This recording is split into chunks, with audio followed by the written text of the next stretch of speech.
14 شعبان کی نماز عصر کے بعد عبادت میں مشغول رہیے کہ نامہ اعمال تبدیل ہونے کا وقت ہے۔ 6 نوافل پڑھیے۔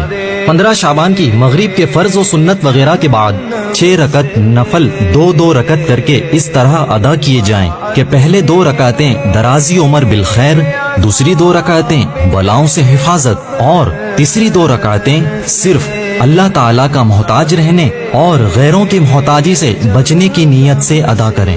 ہر 2 رکعت کے بعد سورہ یاسین یا 21 بار سورہ اخلاص پڑھیے اور نصف شعبان کی دعا پڑھیے۔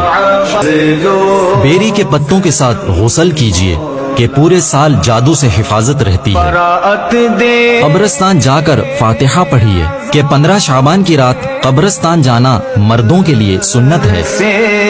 صلاۃ التسبیح پڑھیے کہ اس کا بے انتہا ثواب ہے۔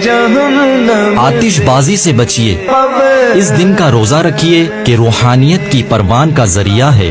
تمام گناہوں سے توبہ کیجیے کہ اس رات تمام اعمال اللہ تعالیٰ کے حضور پیش کیے جاتے ہیں۔ حق تلفیوں کی معافی مانگ لیجیے